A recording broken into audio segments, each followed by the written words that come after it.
Ms. Shafik, welcome to Al Jazeera Business. Thank you very much. It's a pleasure to be here. Austerity measures is something that IMF always insisted upon, but recently your director, Christine Lagarde, admitted that they did not give desired results, especially in cases of Greece and Portugal. Were austerity measures a mistake? Because many people believe, even your leading economists, according to some media, they blame austerity measures for the rise of unemployment and drop in GDP. Well, I think we take a much more nuanced view to austerity now and very much adapt it to the conditions of an economy. So in countries like Greece or Portugal, I think we realized it would take more time for the economy to adjust, and therefore we gave them more time to adjust their budget accordingly. I think our view is that countries need a medium-term plan to get their budgets in order, and while they get there, they should have a sort of steady and measured pace of budget adjustment. And they should do two key things. One, protect those areas of public spending that are good for economic growth, and also protect those areas of public spending that matter the most for the poorest. And I think those principles are what guide our thinking about austerity in the future. But until now, this wasn't the case. It was only austerity, austerity, and cutting all the expenditure. So what is the right solution? What is the right recipe for going out of the crisis and getting the growth, economical growth? Well, I think it's a false debate to try and say it's either austerity or growth. What we think is you need both. You need some austerity because many countries have budget deficits and debts that are too high, so you need to tackle that. But at the same time, you need growth in the economy. So in order to make sure that there are jobs, that there isn't an increase in poverty, and also so that future budget revenues are robust. So we think you need both austerity and growth. Take it or leave it. This used to be IMF's approach when it comes to approving a loan to a certain country. But it seems that lately IMF is changing and itself and its approach, and it's taking more into consideration the country's economic situation and specific things. How come? Well, I think for many reasons. One, since the crisis in 2008, I think we've learned a lot about the kind of advice that we give. We've taken a much more flexible approach to thinking about issues like the pace of fiscal adjustment, to issues like capital controls, which we used to very much oppose. I think in cases like Iceland, for example, we actually encouraged the country to impose capital controls to manage the crisis. So I think the crisis resulted in changes in our thinking. I think also the lessons from our own experience. We found that in many countries we had too many detailed conditions, and we now just focus on those conditions that are absolutely critical to restore macroeconomic stability and get the economy into good shape. So I think it's both the lessons of our experience and the very particular lessons from the economic crisis. 5 years has passed since the beginning of a global financial crisis. What do you predict? When we'll get to breathe finally? When we'll go out of the crisis, and what needs to be done in order to get out? Well, my boss, Christine Lagarde, recently used, I think, a very good term. She said, we've managed to avoid the collapse, we need to avoid a relapse, but we can't relax. And I'll say something about each of those. We avoided a collapse. Both the decisions taken by the Eurozone over the last year have been very good at finally kind of stabilizing the most extreme and worries and risk about Eurozone breakup, so that was a good way to avoid that collapse. The US Congress did approve a deal on the fiscal cliff, and so that collapse, those two big risks to the world economy, Europe and the US, have been avoided. But there's a lot to do to avoid a relapse. We have to make sure that the promises and the policies that the Eurozone leaders committed to this year are all implemented. The US still has to deal with the debt ceiling issue.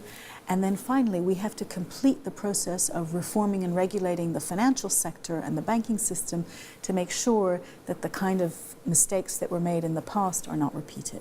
So we can't relax yet. We're not there yet, but it's a little more peaceful than it was last year. The main question in Davos today and all these days to come is which country is more risky now, US or European Union? What do you think? Well, I think I think it's impossible to answer the question at that level. I think I think political leaders both in Europe and the U.S. know what has to be done, and I think the markets have put a lot of pressure on them to get these things done.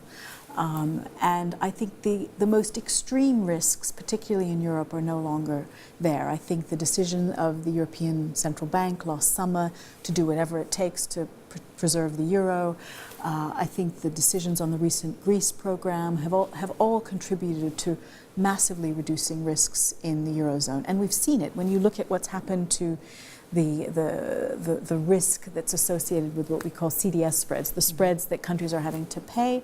They've come down very dramatically in the recent period, and that's good news for reducing risk and recovery in the eurozone. You were in Croatia 2 days ago, and that's the country that is in a very difficult position.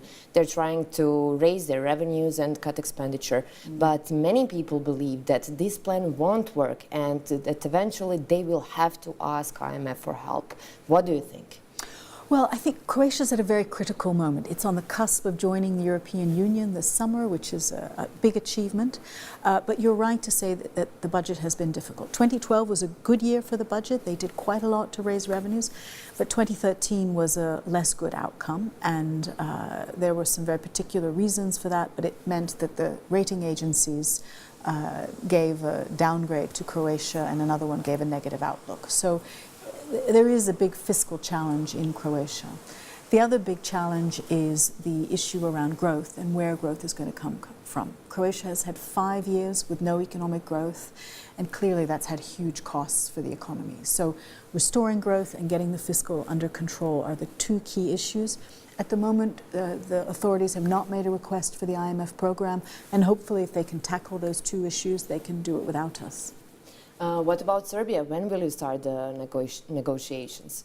Well, we had a team in Serbia in November. They have conversations about the deficit, the debt which is growing, unemployment which is very high. So there are a whole set of economic challenges that Serbia is facing. The discussions are ongoing. Bosnia. Today you were with the officials of Bosnia and Herzegovina. So the current arrangement with Bosnia is approximately 400 million euros. That amount consists exactly with how much Bosnia and Herzegovina owns IMF. Why didn't you approve us a higher loan? No, I mean, our current assessment is that Bosnia and Herzegovina should have no problem paying its debts. I think the amount that we lend depends on the financing needs of the country, how big its deficit is, and it's a coincidence that it happened to be the same amount. And, you know, we keep that under constant review, and if the situation changes, the amount changes. We know how previous arrangements with Bosnia ended up. They were stopped and we didn't take the money. What do you think about the current arrangement? Are our governments fulfilling their obligations from the letter of intent, and what they need to do to grow? Well, so far so good. Implementation of the current program has progressed very well. In particular, the budgets for the entities and the state were passed on time, which is the first time that's ever happened. So far, implementation has been pretty good. We'll have a team coming quite soon to assess progress for the next set of measures, and hopefully this current pace of good implementation will be sustained.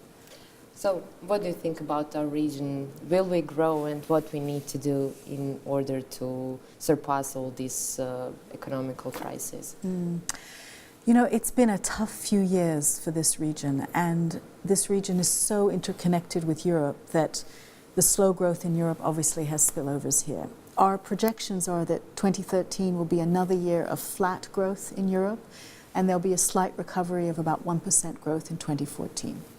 So it's not the best external environment for this region, and it makes it even more imperative that the domestic reforms that need to happen quickly, because that's the only place that growth is going to come from. The external environment is going to be not so great, mediocre at best, and so it's very important that reforms to make the business climate more attractive, to reform the labor markets, to try and encourage more investment in this region is key, because it has huge potential, and I'm very hopeful about the prospects for this region, but a lot needs to happen in the next year for that to occur. Thank you very much for this interview. Thank you. Thank you. you.